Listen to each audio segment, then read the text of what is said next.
uma relativa constância em meditar nas coisas de Deus.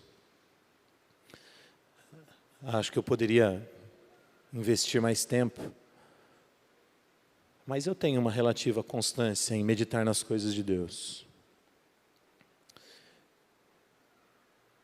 E em todo o tempo que você permitir, que eu permitir, Deus vai falar conosco.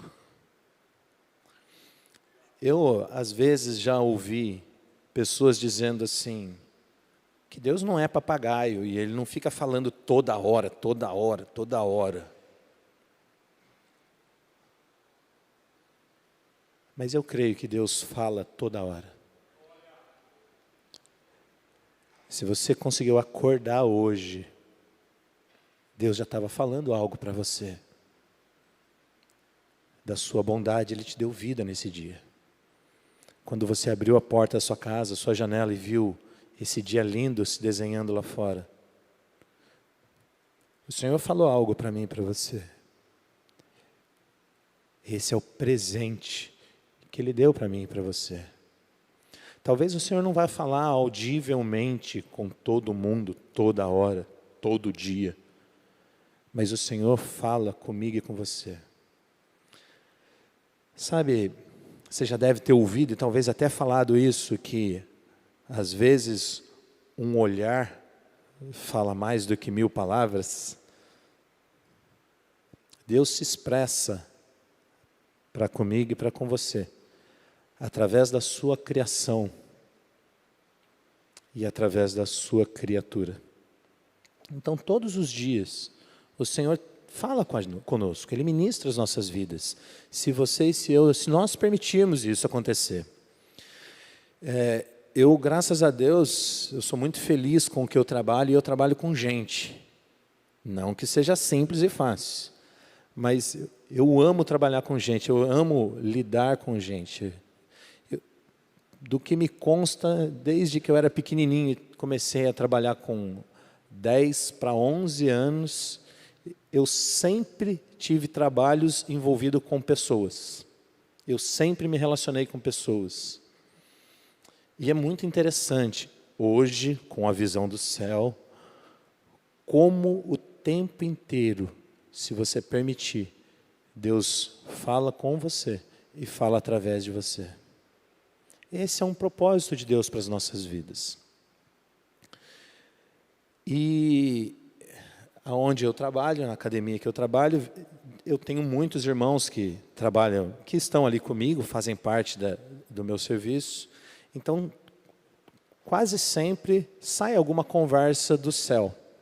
Sempre sai algum assunto sobre culto, sobre louvor, sobre testemunho. Sempre tem algo assim. Então, eu passo todos os dias, eu tenho os meus momentos com Deus, não necessariamente trancado dentro do quarto, no lugar secreto. Que eu quero dizer para vocês que o lugar secreto, ainda que a Bíblia explique dessa maneira, para contextualizar um lugar secreto, não necessariamente o seu lugar secreto é dentro do quarto. Às vezes na sua casa você não tem espaço dentro do seu quarto para ter um lugar secreto com Deus. Eu já tive lugar secreto com Deus na bicicleta, quando eu pedalava 40 minutos para chegar no serviço. Eu já tive lugar secreto com Deus no ônibus, e era muito interessante porque eu ia trabalhar no sertão da Quina, e eu ia lendo ou a Bíblia, ou um livro, ouvindo um louvor, e eu chorava, e eu orava em língua, e o povo olhava para a minha cara achando, que doido é esse, o que será que está acontecendo com esse estranho? Porque eu desligava de tudo ao meu redor e eu focava em Deus. Eu vendia sorvete na praia, durante alguns anos eu trabalhei com isso, e Deus me deu uma estratégia de leitura. Então, eu sou tímido, então eu não tinha muita aquela dinâmica de sair oferecendo sorvete. Então, a estratégia que Deus me deu naquela época era parar num lugar e começar a ler. E eu pegava Bíblia ou um livro, e eu ficava lendo. E as pessoas então eram atraídas para o meu carrinho, coisa de Deus. Mas geralmente elas chegavam e eu estava chorando. E era muito estranho, porque alguns chegavam meio desconfiados, tipo, o que é isso aí? Algumas vezes as pessoas perguntavam, moço, o que o senhor está lendo tanto aí? E quantas oportunidades eu ia tendo de falar de Jesus. Então, se você se aperceber das oportunidades, você tem possibilidade o dia quase que inteiro de perceber Deus ministrando você e ministrando através de você. Pois você foi chamado por Deus para ser um agente do céu na terra. Você entende isso? Você já pensou nisso? Isso tudo é só para a gente relaxar e contextualizar a nossa vida cristã. Quando eu estava preparando esse estudo, eu fiquei pensando assim, e agora, Deus? Eu sempre pergunto, Deus, o que o Senhor quer falar? Eu tenho assim, na cachola, eu tenho, acho que dentro de uns arquivos, muitas pregações que eu já ouvi, que eu já ministrei, muitos louvores, muitas passagens, eu tenho um monte de coisa. Então sempre falo para mim assim, Thomas, você tem a oportunidade da palavra. Já começa a rodar aquele monte de fichinha dentro da minha cabeça, assim, de coisas que já foram vistas. Mas eu sempre falo para Deus, Deus, que não seja aquilo que eu quero falar. Porque o que eu quero falar não muda você. O que eu tenho para compartilhar com você não transforma a sua vida. Aquilo que eu sei não pode não fazer diferença para você hoje. Mas eu sempre peço para Deus que eu não te atrapalhe, porque se Deus falar comigo e com você hoje, Ele vai falar aquilo que você precisa ouvir, aquilo que vai mudar a sua vida, se você permitir, tudo depende da sua decisão. E assim foi. E eu tinha um caminho, eu tinha fragmentos do que seria a ministração de hoje. Então, quando o apóstolo me ligou, mandou a mensagem, na verdade, e falou, eu já tinha alguns fragmentos, porque eu assisti uma pregação X e algo me chamou a atenção, porque eu lembrei de uma pregação do pastor Tiago, na festa dos tabernáculos, há uns 5, 6 anos atrás, me veio na hora um fragmento da ministração dele, mas eu falei, Deus, são coisas dos outros. O que o Senhor tem para nós? Alimento fresco. E eu não gosto de dar título para as ministrações, eu não consigo, assim. Geralmente eu não dou. Alguém sempre termina e fala, Thomas, mas como é que era o título mesmo? Como é que era o... Mas hoje eu tenho. E Deus me deu hoje cedo. Ele, começo, meio e fim. Então, vamos para o começo. Gênesis 1.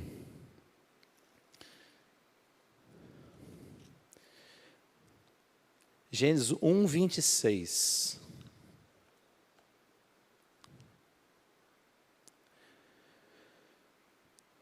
Também disse Deus, façamos o homem a nossa imagem, conforme a nossa semelhança. E tenha ele domínio, ponto. É o que a gente precisa desse versículo. Presta atenção, irmão.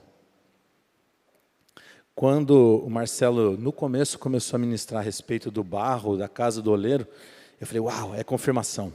É confirmação porque eu estava na minha cabeça com algo, que eu já vou falar para vocês, e aquilo foi, uau, é isso aí mesmo, você está no caminho certo. Presta atenção comigo. A primeira coisa importantíssima dessa pequena leitura. Disse também Deus, façamos o homem a nossa imagem, conforme a nossa semelhança. E ele tenha domínio. E depois ele vai descrever sobre o que domínio. Mas que ele tenha domínio. Primeira coisa importante. Deus não trabalha sozinho. Façamos, Pai, Filho e Espírito Santo. Façamos nós. É um coletivo de ação. Deus não trabalha sozinho. É a primeira informação importante. Quando Deus, então, decidiu fazer a mim e a você, na sua sabedoria, Ele planejou algo. E se você entendeu o começo, o final talvez te surpreenda. Ele diz assim: façamos conforme a nossa imagem. Imagem é aquilo que você vê no espelho. Você chega na frente do espelho e você está vendo reproduzido a sua imagem. Então, quando Deus fez o homem, Ele fez conforme a sua imagem. Conforme a semelhança. Semelhança não é igualdade. Semelhança é parecido com. Semelhança é, puxa, quando você olha assim, puxa, aquela bandeira é semelhante àquela outra que eu vi. Mas ela não é igual. Ela é muito parecida às vezes, mas não é a mesma coisa. Tudo bem por aí? E ele ainda falou, e que ele tenha domínio, ou, e ele dominará. Então Deus fez o homem com um propósito de ser a imagem, de ser a semelhança e de exercer domínio. Aí eu fui procurar a palavra domínio no dicionário, né? E diz assim: supremacia em dirigir, governar as ações de outros pela imposição da obediência. Reconhecimento de propriedade e supremacia de um indivíduo sobre o outro. Então, domínio é isso, é eu governar sobre.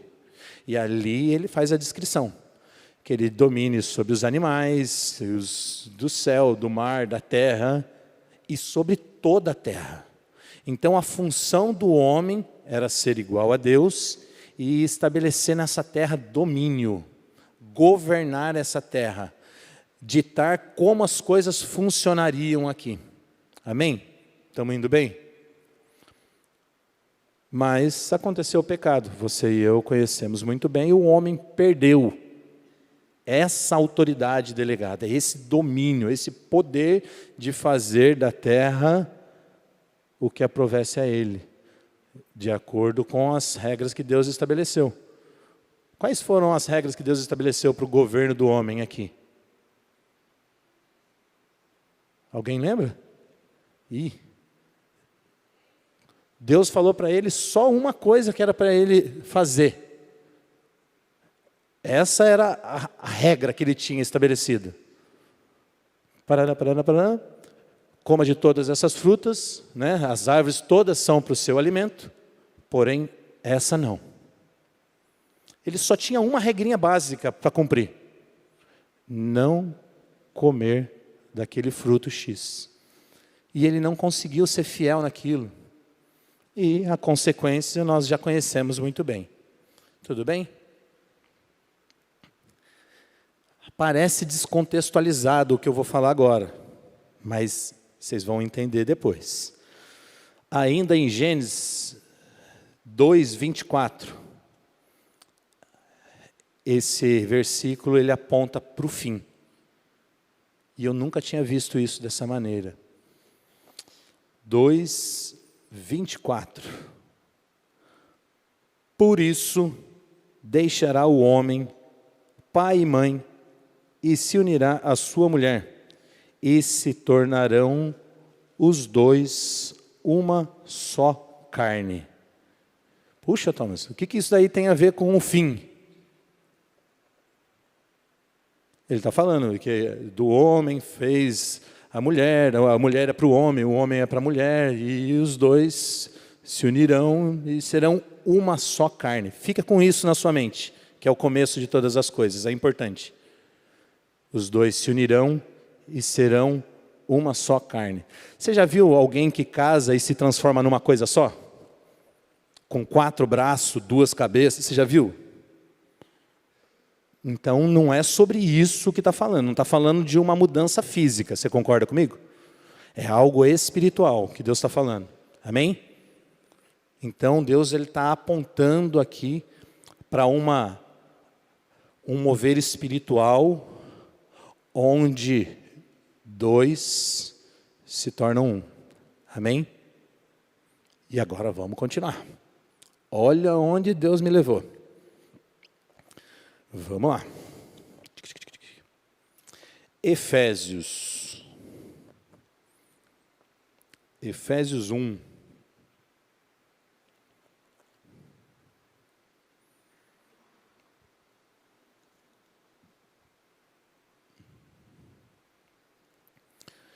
Efésios 1, versículo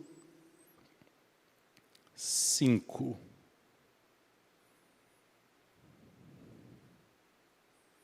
Eu vou ler o 4. Assim como nos escolheu nele, está falando de nós. Vou ler o 3, vamos do 3 já, que dá mais sentido inteiro. Bendito Deus e Pai de nosso Senhor Jesus Cristo, que nos abençoou com toda a sorte de bênção espiritual nas regiões celestiais em Cristo, como nos escolheu nele antes da fundação do mundo, para sermos santos e irrepreensíveis perante ele, em amor, e nos predestinou para ele, para a adoção de filhos, por Cristo Jesus, segundo o beneplácito da tua vontade. Meu Deus, a hora que eu li o beneplácito, eu falei, uau, que negócio esquisito aí, deve ser muito legal isso aí. Beneplácito, falei, puxa, vamos para o dicionário. Beneplácito, consentimento com autoridade. Alguém que tem autoridade, ele delega algo, é como se fosse o sim e o amém da parte de Deus. Então Deus nos escolheu nele, nos predestinou nele, pelo beneplácito da sua vontade. Com a autoridade que ele tinha, ele concordou com aquilo que ele fez. Puxa, Thomas, mas o que tem a ver uma coisa com a outra? Eu não estou entendendo nada.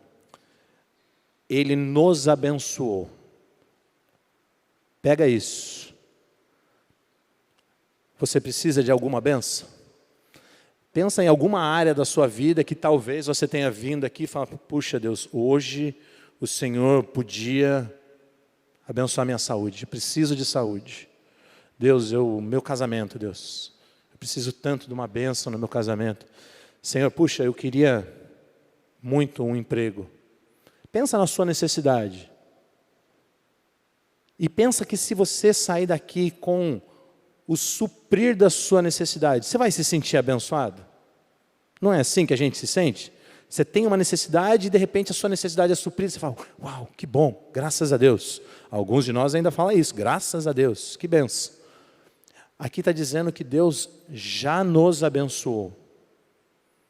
A bênção que você precisa, ela já foi liberada para você. O problema, lembra dos 4 braços, duas cabeças, é que as coisas não acontecem aqui primeiro. Elas não são físicas primeiro. Ela já está liberada da parte de Deus nas regiões celestiais. É no céu, é num ambiente que nossos olhos não alcançam. A nossa fé alcança. A minha fé e a sua fé é que tem que alcançar esse lugar. Esse lugar que tem aquilo que você precisa. Porque todas as bênçãos espirituais já foram liberadas para nós. Tudo aquilo que você precisa já foi liberado.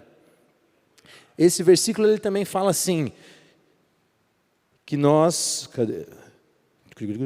aqui, que ele nos escolheu. Ele nos escolheu desde antes da fundação do mundo. Então o mundo não existia, Deus já tinha escolhido a minha vida e a sua vida. Com um propósito. Ele não escolheu só para escolher. Você não vai numa quitanda e escolhe uma fruta no acaso, pelo menos não deveria. Você escolhe porque é aquela que você se agrada. Entre aquelas que você se agrada, tem uma mais bonita que a outra. Você escolhe porque o sabor daquilo é bom. Você escolhe porque aquilo te traz prazer. E é o que está falando aqui.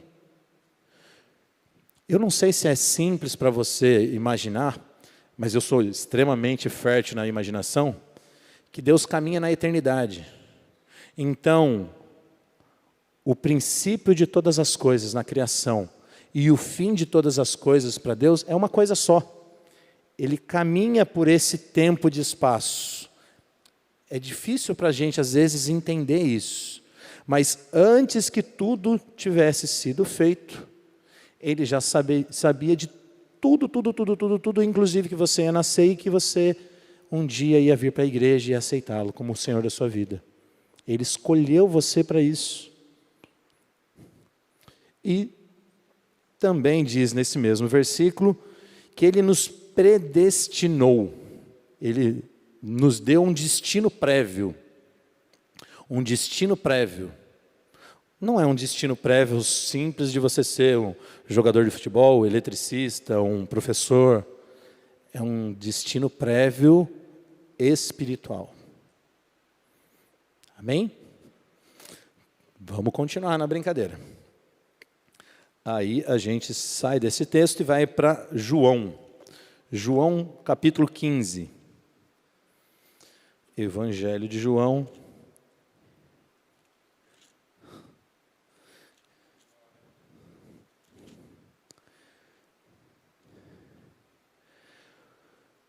Do 1 ao 5. Eu sou a videira verdadeira, e o meu Pai é o agricultor. Todo ramo que, estando em mim, não der fruto, Ele o corta. E todo o que dá fruto, limpa, para que produza mais frutos ainda. Vós já estáis limpos pela palavra que vos tenho falado. Permanecei em mim, e eu permanecerei em vós. Como não pode o ramo produzir fruto de si mesmo, e não pode permanecer na videira, assim, nem vós podeis dar fruto, se não permanecerdes em mim. Eu sou a videira, vós os ramos. Quem permanece em mim e eu nele, este dá muito fruto. Pega a chave. Porque sem mim nada podeis fazer. Ele te escolheu, Ele tem um propósito para a sua vida, é um propósito espiritual, é um propósito do céu que se manifesta na terra, mas a declaração desse texto dá uma pregação imensa sobre só esse textinho pequeno aqui, mas ele está dizendo, eu sou a videira, você é só a vara, se você estiver ligado em mim, você vai dar fruto. Se você estiver em mim, mas não estiver dando fruto, eu tiro fora. E eu pego aquela que está dando fruto e eu limpo ela ainda mais, para que ela dê mais fruto. O meu cunhado ele é especialista em podar goiabeira. Você sabe como é que poda uma árvore? Ela começa a crescer, aí você vai lá e você corta um galinho dela. Por quê? Ele começa a ter mais força para crescer de novo, porque o nutriente vai chegando e para naquele ponto. Então, todo o ponto anterior a ela, encorpa. A árvore ela vai crescendo porque você cortou, o nutriente não vai tão longe. Então, toda a outra parte, o que restou, ela encorpa. E depois ela consegue crescer ainda mais, porque ela ficou mais forte, mais bonita. Pensa que você é uma árvore. E para deixar a sua mão bonita, eu vou cortar um dedinho seu. É uma ilustração, claro. Mas pensa nisso, irmão. Será que a árvore fica feliz na hora que corta? Geralmente você corta um galinho dela, não sai a seiva. Alguns brincam que é a árvore chorando. Não deve ser prazeroso para a árvore ser cortada. Ah, mas é por um motivo bom. É para que ela fique mais forte, para que ela cresça, para que ela produza mais. Mas naquele momento a árvore não sabe disso. Será que Deus poda você de vez em quando? Como será que Ele faz isso? O que será que Ele usa para que eu e você fiquemos mais fortes nele. A dor, a tristeza, a enfermidade, o desemprego, o que será que ele usa para que eu e você, ainda que sofrendo por um tempo, nele venhamos ficar mais forte, para que a gente cresça e produza então mais. O trabalhar de Deus não é fácil, irmão, nas nossas vidas. Como seria bom se houvesse a varinha mágica, ou o pó de pirim-pim-pim, jogasse e vai, pum, edificado, a imagem de Cristo de novo. Não é assim. É um trabalhar de Deus nas nossas vidas. O interessante é que, lá em Filipenses 1,6, ele diz assim: aquele que começou a boa obra em vós, é fiel para completá-la até o dia de Cristo. Então, até o dia de Cristo, o arrebatamento, ou o dia que você fechar os olhos, você é uma obra em construção. Eu sou uma obra em construção. Deus está trabalhando nas nossas vidas. Eu acredito que vocês, assim como eu, a gente tem alguns homens e mulheres de Deus como referência. E geralmente quando a gente olha esses homens e mulheres de Deus como referência, pessoas, a gente tem uma ligeira impressão de que eles não têm os mesmos problemas, talvez, que a gente. Que eles não passem os mesmos apertos, talvez, que a gente, ou as mesmas vantagens que a gente. Dá a impressão que eles não erram às vezes.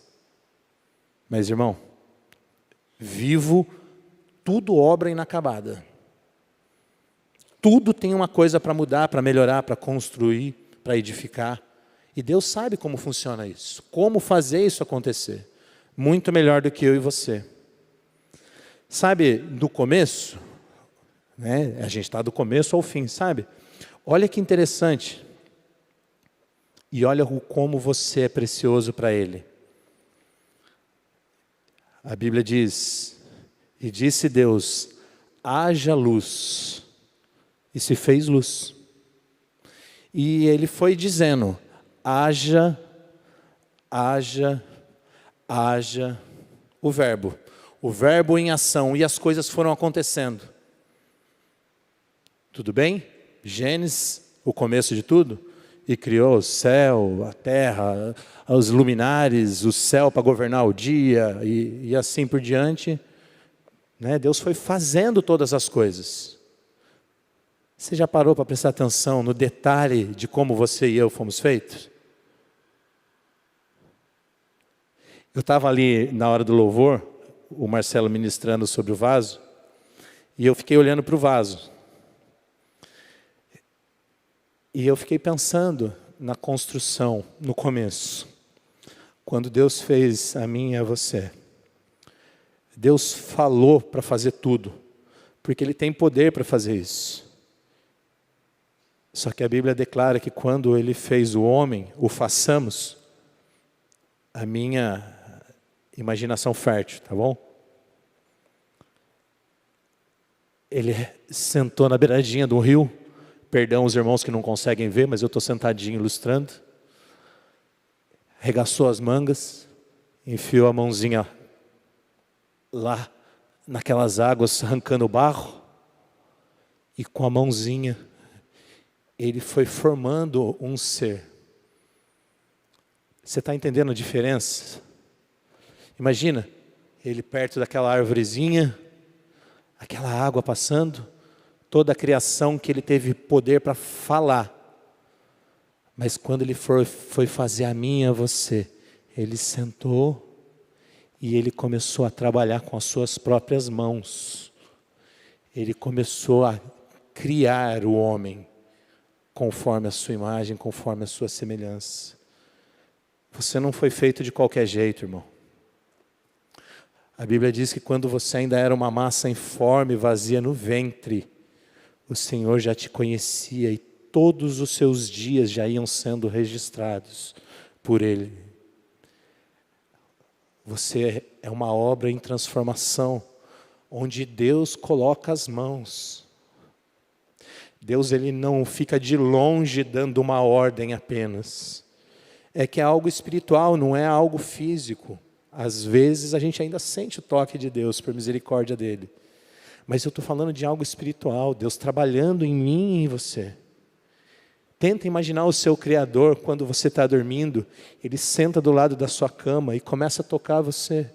Porque ele te ama, porque você é importante. Imagina você no dia do seu angústia, do seu sofrimento, aquele momento que dá vontade de chorar e você nem sabe o porquê. Você não vê, mas irmãos, o Senhor está do seu lado. Muitas vezes aquele travesseiro na verdade é um colo. É o colo do Pai. Ele cuida de você em todo tempo, porque você é especial. Imagina, Deus ama a sua criação, Ele fez tudo com tanta riqueza de detalhe. Irmão, olha, pelas janelinhas, olha o verde que está lá fora, olha o brilho do sol em cada folhinha.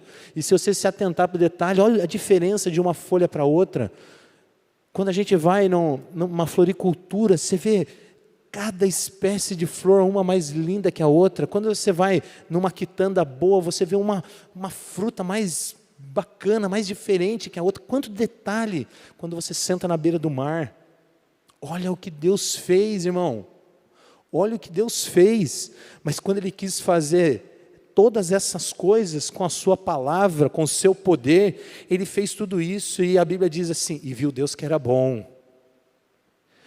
Irmão, quando Deus arregaçou a manga para fazer a mim e a você, quando Ele foi trabalhando com a sua mão, e Ele continua até hoje trabalhando em mim e você, a Bíblia diz que Ele viu que era muito bom.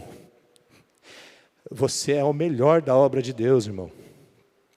Você é o melhor da criação. Infelizmente, ao longo da nossa jornada, coisas e circunstâncias, elas querem roubar essa verdade de nós.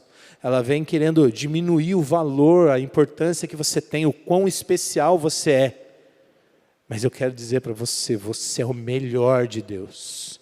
Não importa se você é grande ou se você é pequeno, se você é loiro ou se você é moreno, você é o melhor de Deus. Quando Deus te fez, Ele olhou para você e viu que você era muito bom. Não por você mesmo, mas porque foi Ele que fez com todo amor e carinho.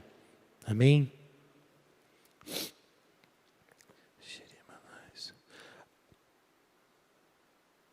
Volta a página um pouquinho. João 14. João 14, 16.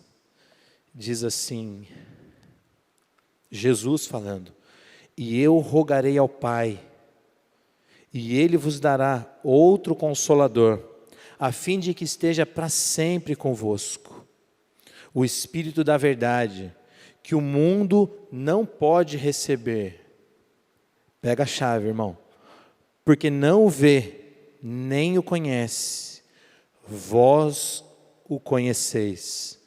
Porque Ele habita convosco e estará em vós. Ele habita convosco e estará em vós. Sabe o que está dizendo aí? Isso aí é só a confirmação do que Jesus disse. Eis que não vos deixarei só. Mas olha que interessante essa história. Quando Deus planejou lá no começo, no início, no jardim, Deus fez todas as coisas para que o homem fosse feliz naquele ambiente. Eu algumas vezes já ministrei e fiz menção dessa situação, pelo menos na minha imaginação. Imagina, a Bíblia declara que na viração do dia, o Senhor vinha passear naquele jardim para se relacionar, para conversar com Adão. Tenta imaginar bem rápido, para a gente não gastar tempo. O que eles tinham para conversar? Se hoje você tivesse que conversar com Deus, o que você ia conversar? No contexto da nossa realidade. Muito provavelmente a gente ia contar os nossos problemas para Deus. Muito provavelmente a gente ia falar de alguma frustração ou necessidade para Deus. As suas orações, elas permeiam por esses textos?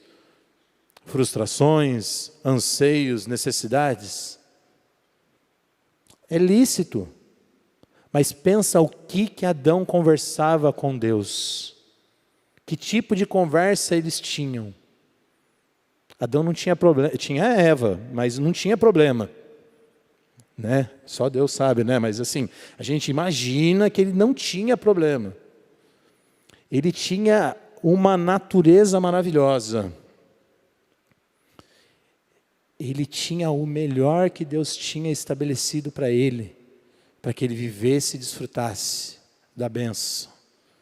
O que ele conversava com Deus no final do dia? Era um momento de desfrute, irmão. Ele só desfrutava da presença de Deus e Deus da presença dele. Talvez ele falasse para Deus assim: Senhor, quando eu estava indo na beira daquele riacho, que cheiro tinha aquela flor. Senhor, e quando eu parei, sentado debaixo da figueira, que canto era aquele do pássaro que o Senhor fez? Qual era o assunto, irmão, que eles tinham? Era só gratidão, era só reconhecimento da bondade. Cantarei das bondades de Deus. Você consegue imaginar qualquer conversa que não fosse esse desfrute, esse momento prazeroso um com o outro? Eu não consigo imaginar nada disso. Eu imagino que aquilo devia ser uma delícia. E eu quero declarar para você que Deus tem esse momento para você. Ainda que Ele, nesse tempo que nós não chegamos ao fim, Ele não seja um tempo constantemente desse desfrute. Mas Deus tem lampejos de glória em momentos assim, para que você se deleite na presença dEle, para que você desfrute da presença dEle, do melhor que Ele tem, para que eu desfrute do melhor que Ele tem. Você acredita nisso? A nossa vida não pode ser só entrar na presença de Deus como mendigo. Ele nos escolheu para sermos filhos. Você não pode ir na presença do Pai só para pedir as coisas, só para falar para Ele, ainda que você possa pedir, mas só para pedir não, irmão. Você não pode ir na presença do Pai só para falar da necessidade. Tem que ter mais que isso. E que assim sejam os nossos momentos de oração com Deus. Que a gente consiga pedir, mostrar os nossos anseios, as nossas necessidades, ainda que Ele saiba de todas elas, mas desfrutar da presença dEle. Essa é a expectativa maior. O reino dos céus está dentro de vós. Você acredita que o reino dos céus tem problema? Você acredita que lá no reino dos céus tem problema? Eu acredito na ordem total, na organização total, que é o reino dos céus. E Deus fala que o reino dos céus está dentro de vós. Então, há um ambiente totalmente seguro, totalmente em paz, totalmente tranquilo, que você pode mergulhar de vez em quando. E não é um ambiente externo, é um ambiente dentro de vós. Você pode, em meio ao caos, entrar num lugar de paz. Você pode, em meio a uma multidão de gente, entrar no seu lugar secreto. É você e Ele. Esse é o desejo dele. Ele espera isso para mim e para você.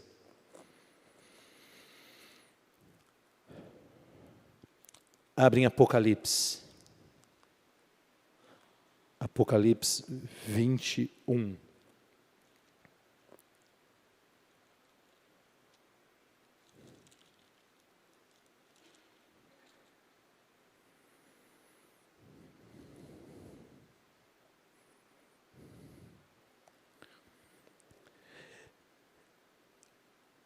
Na minha versão tem um subtítulo, na minha Bíblia. Novo céu e nova terra. Vi um novo céu e nova terra, pois o primeiro céu e a primeira terra passaram, e o mar já não existe. Vi também a cidade santa, a nova Jerusalém, que descia do céu, da parte de Deus, ataviada como noiva, adornada para o seu esposo.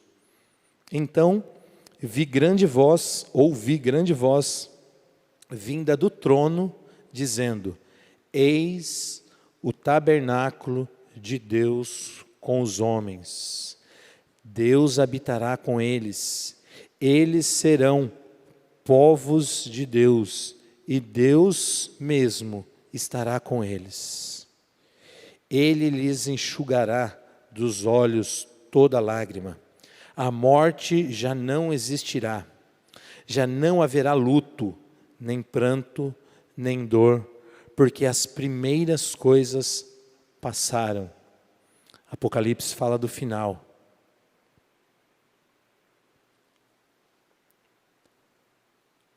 Eis o tabernáculo de Deus com os homens. Deus habitará com eles. Irmãos, o final de tudo. E se eu fosse me prolongar para detalhar muito, ia ficar comprido demais. Não que eu goste de falar muito, mas eu falo. A igreja é a noiva. A igreja não é uma pessoa. A igreja somos nós, amém? Olha que coisa louca, como o negócio é espiritual e ela precisa ser discernida espiritualmente. Não é um ser de vários braços e várias cabeças. Nós somos o corpo de Cristo. Nós somos a igreja de Cristo. Você conseguiu entender nessa leitura? Vi também a cidade santa, a nova Jerusalém, que descia do céu, da parte de Deus, ataviada como noiva, adornada. A noiva de Deus. A noiva de Deus. A igreja. A igreja é a noiva de Deus. Você é a noiva de Deus. Deixará, pois, o homem, seu pai e sua mãe, se unirá à sua mulher e serão dois, uma só carne. Você é a noiva sendo preparada, irmão. Você é a noiva sendo preparada para deixar tudo para trás e se tornar um com Ele. O final de todas as coisas vai ser uma completa comunhão entre você e Deus, entre eu e Deus, entre nós, a igreja e Deus. Lá no texto que a gente leu, que dizia a respeito do Espírito Santo, imagina só, no começo de todas as coisas, Deus passeava com Adão. Isso foi perdido, precisou começar de novo. Jesus, vamos começar de novo. E Deus preparando a gente, nós estamos no meio do caminho. Jesus veio, homem, andava com a humanidade. Jesus precisava ir embora. O Espírito Santo, rogarei ao Pai, Ele vos dará outro Consolador. Estará convosco e habitará em vós. Já não anda mais no externo, amor. Habita em nós. Deus, Jesus lá fora. Deus, Espírito Santo aqui dentro. Presta atenção, que senão a gente perde a revelação. No 21, 22, olha o que diz, aí em Apocalipse mesmo. Nela não vi, na cidade santa, nela não vi santuário, porque o seu santuário é o Senhor, Deus Todo-Poderoso, e o Cordeiro. Não tinha um santuário para que as pessoas entrassem para a adoração. Não tinha um templo na cidade santa para que as pessoas fossem então ali entoar cânticos. Eu vou ler de novo para ver se você entende a revelação. Nela não vi santuário, porque o seu santuário é o Senhor, o Todo-Poderoso e o Cordeiro. A unidade perfeita. Já não mais caminhando com o homem, lado a lado. Já não mais dentro do homem. Hoje você sabe que o santuário é você. Você sabe que o templo de Deus é você. Amém? Lá no final, Deus vai ser o templo e você vai estar lá dentro. Você conseguiu entender isso? Deus vai ser o templo e você vai estar lá dentro. Sabe como é que funciona Pai, Filho e Espírito Santo? Quando Jesus diz, o Pai e eu somos um. Como assim? Como assim esse negócio? Como que o Pai e o Filho são uma coisa só? É o que vai acontecer comigo e com você no final. Esse é o projeto de Deus para mim e para você. No final, você e eu e Deus seremos uma coisa só. Nós habitaremos nele e faremos nele morada. Olha que loucura que é isso. Para fechar, e espero que você esteja entendendo, mas aqui é o desfecho de todas as coisas. Imagina só, se você hoje tivesse Deus aqui, imagina Jesus aqui, Deus, Jesus aqui, e você viesse falando assim para ele, Senhor, ora por mim. Imagina Jesus aqui, as pessoas não corriam para que Deus fizesse por elas. Imagina que você viesse aqui para que Deus fizesse uma oração por você. Que tipo de oração será que Ele faria por você? Que tipo de oração Jesus faria por você? Eu não sei. Eu não posso te dizer que oração Ele faria por você. Eu posso te dizer a oração que Ele fez por você. Abre comigo, a gente vai ler a oração que Jesus fez. E se atente para cada detalhe. Do começo ao fim. Do início ao fim. Eu ainda botei assim, a oração sacerdotal, João 17. Os irmãos do louvor podem subir, tá? Obrigado.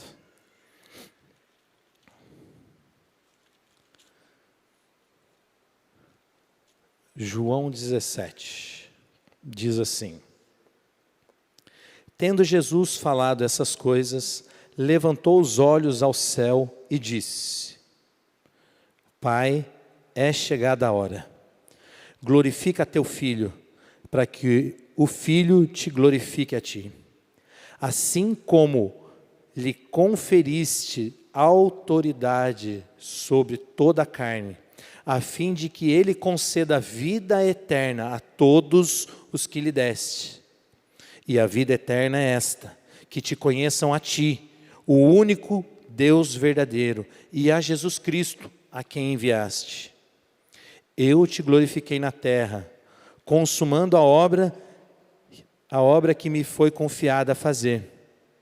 E agora, Pai, glorifica-me a mim, contigo mesmo, com a glória que eu tinha junto de ti, antes que houvesse o mundo. Manifestei o teu nome aos homens, que me deste no mundo. Eram teus, tu me confiastes, e eles têm guardado a tua palavra. Agora eles reconhecem que eu lhes tenho transmitido as palavras que me deste, e eles as receberam. E verdadeiramente conheceram que saí de ti, e creram que tu me enviastes. E por eles eu rogo, não rogo pelo mundo, mas por aqueles que me destes, porque são teus. Ora, todas as minhas coisas são tuas, e as tuas coisas são minhas, e neles sou glorificado. Já não estou no mundo, mas eles continuam no mundo, ao passo que eu vou para junto de ti. Pai Santo, guarda-os em teu nome, que me deste, para que eles sejam um, assim como nós somos um. Quando eu estava com eles, guardava-os no teu nome, que me deste, e protegi-os. Nenhum deles se perdeu, exceto o filho da perdição, para que se cumprissem as Escrituras. Mas agora vou para junto de ti, e isto falo no mundo, para que eles tenham o meu gozo completo em si mesmos. Eu lhes tenho dado a tua palavra, e o mundo os odiou, porque eles não são do mundo, como também eu não sou. Não peço que os tire do mundo, mas que os guarde do mal. Eles não são do mundo, como também eu não o sou. Santifica-os na verdade. A tua palavra é a verdade. Assim como tu me enviastes ao mundo, também eu os enviei ao mundo. E a favor deles eu me santifico a mim mesmo, para que eles também sejam santificados na verdade. Presta atenção agora, ó. Não rogo somente por estes, mas também por aqueles que vierem a crer em mim, por intermédio da sua palavra. Então aqui, só um adendo, ele está dizendo assim, não rogo somente por estes, coloca o seu nome aí, mas oro também pelo Thomas, coloca o seu nome aí, essa oração foi feita por você, amém? A fim de que todos sejam um, olha de novo, como eu e tu, ó Pai, somos um, tu em mim, eu em ti, também seja eles em nós, olha o final da história, para que o mundo creia que tu me enviastes.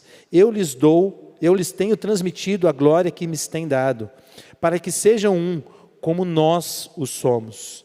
Eu neles, tu em mim, a fim de que sejam aperfeiçoados na unidade, para que o mundo conheça que tu me enviastes e os amastes, como também amastes a mim. Pai, a minha vontade é que onde eu estou, estejam também comigo os que me deste, para que vejam a minha glória minha glória que me conferistes, porque me amastes antes da fundação do mundo. Pai justo, o mundo não te conheceu, eu, porém, te conheci, e também estes compreenderam que tu me enviastes. Eu lhes fiz conhecer o teu nome, e ainda o farei conhecer, a fim de que o amor com que tens me amado, nele também esteja, e eles também estejam. Irmão, a oração que Jesus fez por mim e por você, não foi para que a gente fosse morar no céu, não foi para que Deus tirasse a gente desse mundo, foi para o período de tempo em que nós temos aqui no mundo. A oração que Deus fez para esse tempo que a gente tem aqui nesse mundo físico, a oração deles foi para que a gente consiga ter unidade, para que a gente consiga e aprenda a ser um, assim como eu e o Pai somos um. Eu em ti, tu em mim, eu neles, eles em nós. Esse é o fim. Esse é o fim. Nós estamos no meio do caminho. Obras ainda inacabadas. Mas aqui tem tudo endereço, irmão. Como começou e como vai acabar. Isso depende de mim e de você só. Só depende de mim e de você. Quando Jesus morreu na cruz, a sua última declaração foi: está consumado. O que precisava fazer para que o fim pudesse acontecer, está consumado, foi feito. Agora compete a mim e a você crer e nos apropriarmos pela fé dessa verdade. Irmão, mas sabe que é louco? Nós estamos acabando, mas sabe o que é louco? Seria tão maravilhoso, irmão, morar na glória. Fala a verdade, pensa bem. Se você depois quiser ler, e eu sugiro que você leia Apocalipse 21, 22, irmão, que glória vai ser aquilo lá, quando chegar lá. Mas sabe o que o apóstolo Paulo entendeu? Viver é Cristo, o morrer é lucro. Ele fala, não que eu não queira, mas importa ainda por um pouco de tempo eu ficar aqui. E enquanto eu estou aqui, enquanto você está aqui, não é só para a gente sofrer, irmão. Não é só a gente ficar aqui para ter necessidade, para trabalhar, para correr atrás de comprar coisas, para criar uma nova família, para se relacionar com alguém. Não é esse o propósito. O propósito de você estar aqui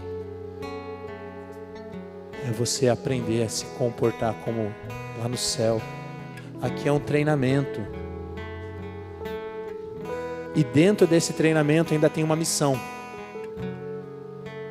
Ide, pregai o Evangelho a toda criatura. Aquele que crê e for batizado será salvo. Então a obra que Deus está fazendo, ela é uma obra na sua vida, mas tem uma obra através da sua vida.